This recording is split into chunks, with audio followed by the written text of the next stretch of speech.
Hi everyone, it's week 8 and we're wrapping up Ethics in a Nutshell, which I'm super excited about. I've learned a lot from this. It's been very interesting, but kind of hard for me to wrap my head around, I guess. I don't know if it's like asleep or working too much. I've felt my allergies have been killing me for the past 2 weeks, but bear with me.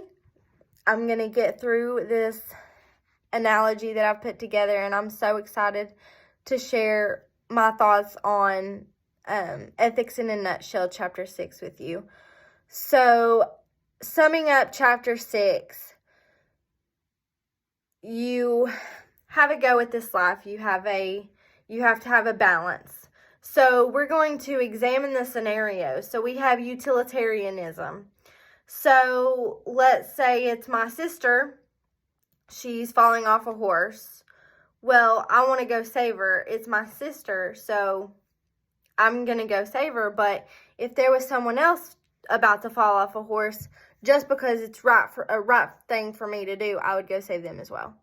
The Kantianism is to not think about the consequences of things. So you kind of like, if you see somebody that you don't know about to fall off a horse, you would ignore it. Kind of is how I took away from that one, that logical view. The feminist view is you know the person, so you save them. I know my sister, so I'm going to save them. That means I should save my sister because I know her. And then the virtue is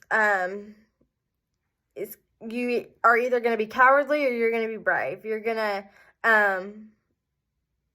the person's going to fall off the horse, or he's going to not fall off the horse, or he's going to overcome falling off the horse. So those reasons give you a fairly moderate reason to save my sister, or for example, save somebody that I'm not sure who they are falling off a horse. So argument by analogy is Professor Deaton used the sacrificing his shoes to save a child's life from drowning, which I thought was really interesting. So he gave 2 scenarios, either save a child in a lake compared to giving money to save a child from dying in a third world country, which I thought that this one was really interesting because that's correct.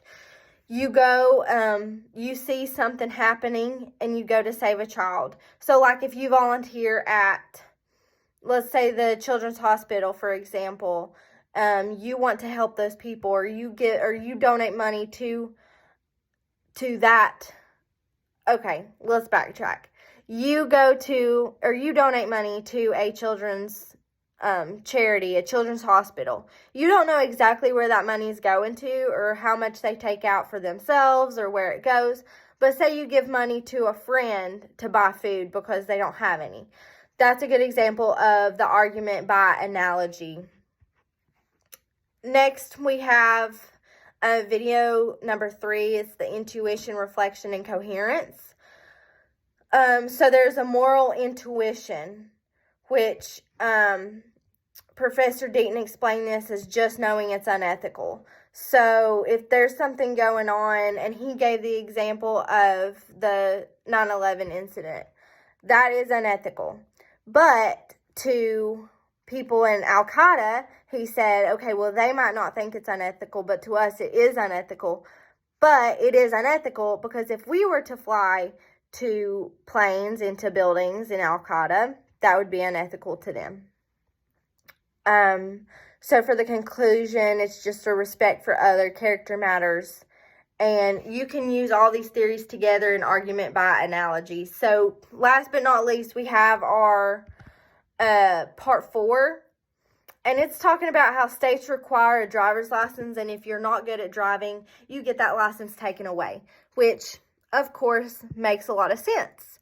Professor Deaton said to explain using all the things we learned from these 3 chapters, 6, 7, and 8, to explain what would happen if parents had license to have a child, and if they weren't allowed to have a child or showed reasons that they couldn't have a child or couldn't take care of it properly, how would that go? So for the utilitarianism, it would be like it's morally unethical to allow the person to have a child if they cannot take care of it. For the Kantianism, this is, you don't think of the consequences of it. So someone goes and has a child, but they don't take care of them and they neglect them, and then they get put in jail or something, and then the child doesn't have a home. And thirdly, the feminist view is you allow the person to have a child, but they do take care of it, but neglects it and is placed in a foster care. So this, the last part says, given various forms of birth control, parents who do have children and can't take care of them are placed in foster care. That would be ethical, right? That would be ethical for you to allow the person to have a child. If he or she takes care of it, then yes, they can have that child. But if they don't, it should be placed into foster care. That is the ethical way to do it. And then just having a moral intuition, knowing it's unethical to neglect a child. And that's all I can think of for that. I hope y'all enjoyed.